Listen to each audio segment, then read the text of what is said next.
Hello guys, পুজোর আগেই সুখবর। সেপ্টেম্বর থেকে ফের বাড়ছে লক্ষ্মীর ভাণ্ডারের টাকা। এবার কত মিলবে? তো চলুন আজকের এই ভিডিওতে আপনাদেরকে A to Z জানিয়ে দিই। ভিডিওটি শেষ পর্যন্ত দেখতে থাকুন। তো দেখুন, লক্ষ্মীর ভাণ্ডারের নয়া আপডেট। রাজ্য সরকারের এই প্রকল্পের মাধ্যমে সাধারণ শ্রেণীর মহিলাদের মাসিক 500 টাকা এবং তফসিল জাতি ও উপজাতি শ্রেণীর মহিলাদের মাসিক 1000 টাকা ভাতা দেওয়া হয়ে থাকে। তবে 2024-এর লোকসভা নির্বাচনের আগে সেই ভাতার অঙ্ক এক ধাক্কায় দ্বিগুণ করে দেওয়া হয়। বর্তমানে লক্ষ্মীর ভাণ্ডার হিসেবে সাধারণ শ্রেণীর মহিলারা 500 টাকার বদলে 1000 টাকা পাচ্ছেন।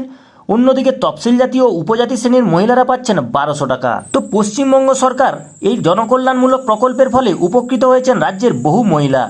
কেউ এই টাকা হাতখরচ হিসেবে ব্যবহার করেন, কেউ আবার সংসারের কাজে লাগান। ফলে স্বাভাবিকভাবে লক্ষ্মীর ভাণ্ডারের ভাতা বাড়ানো হলে সুরাহা হবে অনেকেরই। সরকারি সূত্রের খবর, বর্তমানে পশ্চিমবঙ্গের প্রায় 2,11,00,000 মহিলার লক্ষ্মীর ভাণ্ডার প্রকল্পের সুবিধা পাচ্ছেন। লোকসভা নির্বাচনের ঠিক মুখে গত 1 এপ্রিলে এই স্কিমের ভাতা বাড়িয়েছে পশ্চিমবঙ্গ সরকার। এখন কানাকানি শোনা যাচ্ছে লোকসভা ভোট এবং বিধানসভা উপনির্বাচনের সাফল্যের দিকে নজর রেখে ফের একবার লক্ষ্মীর ভাণ্ডার নিয়ে সুখবর দেওয়া হতে পারে। তো জল্পনায় শোনা যাচ্ছে আগামী দিনে রাজ্য সরকারের এই প্রকল্পের ভাতা ফের বাড়ানো হতে পারে। 1000 টাকা 1200 টাকা থেকে বাড়িয়ে পরবর্তীতে তা 1500 টাকা বা 2000 টাকা করা হতে পারে।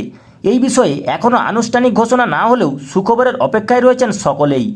সরকারের তরফ থেকে কবে এই বিষয়ে জানানো হবে সেটা এখন দেখার পালা। তো গ্যাস, এই ছিল লক্ষ্মীর ভাণ্ডার সংক্রান্ত বেশ কিছু আপডেট। আর গ্যাস, আপনারা যদি এই সকল ভিডিও নোটিফিকেশন সকলের আগে পেতে চান তাহলে চ্যানেলটি সাবস্ক্রাইব করে পাশে থাকা বেল আইকনটি বাজিয়ে রাখবেন।